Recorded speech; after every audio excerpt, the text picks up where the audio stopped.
Hey, what's going on, everybody? So this video right here is meant to just give you a little bit of insight on the 7 fundamental movement patterns.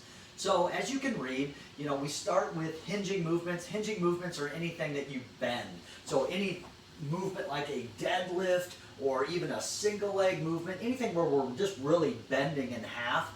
The primary focus of any bending movement is, are we doing that with the core at neutral and the spine in alignment, with good posture, and then also thinking about position in the given exercise, whether it's a single leg exercise or a double bilateral type movement where we hinge. So you're going to see movements in the program such as deadlift, and that's where we're really focusing on that hinge pattern.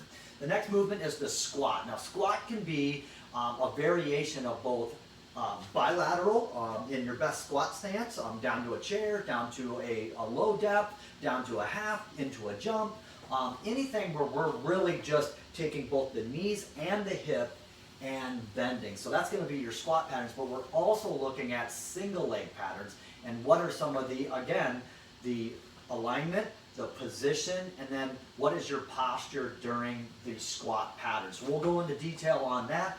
The lunge. The lunge is really maximum knee and hip at the same time, much like the squat, but lunging can be variations going forward, actually going up in a step up. It can be done laterally. It can be done going into rotation. So lunging is a multitude of different both hip and knee movements, but we also have to have good ankle mobility in the lunge, and that's why you're going to see a lot of emphasis on stretching out the calves, stretching out your ankles and the muscles leading into the ankle joint.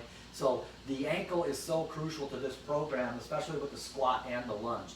So when we move down to pushing movements, you're going to see in the program both horizontal movements, you're going to see incline movements, and you'll see overhead, and those are all pushing movements. Whether we do it with one arm horizontal, you'll see that in the program, but this foundations plan is just to get the body moving correctly. So I don't want to do too much pushing and not enough pulling. So you might notice in some of these routines that we have an equal amount of pushing and pulling. And when we do our movement screens, I want to be able to distinguish your strength balances. So whether you're getting coached by me or you're being coached by another coach within the Health Compass, they're going to be able to determine should we be doing more pulling movements versus pushing movements. And some of you might have some imbalances that we need to address. So the foundation plan as is more of like these flows.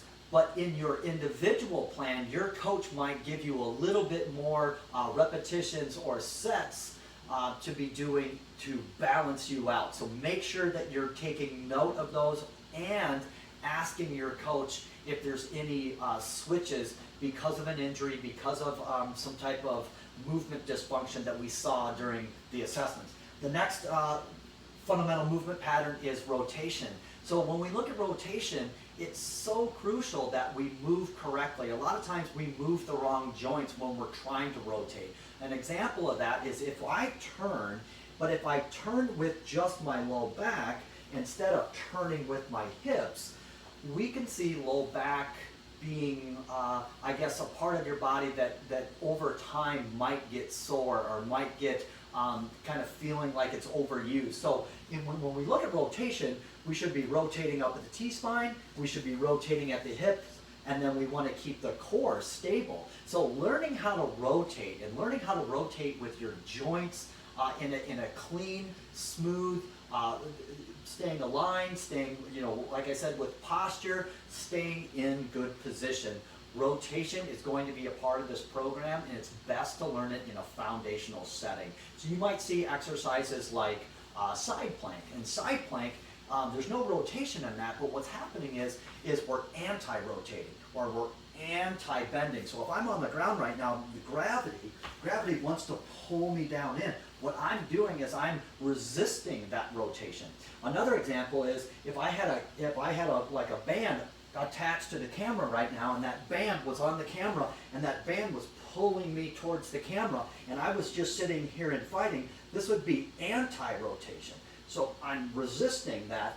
So when you see the foundations of rotation, they're actually trying not to rotate. So you'll see that in the program as well. And then the last one is locomotion. Locomotion is crawling, it's walking, it's carrying, it's jogging, it's running, it's sprinting. It's doing all of the motions that happen during a locomotion process, a movement practice. So we want to look at how our foot strikes the ground. We want to look at our posture and alignment while we're moving.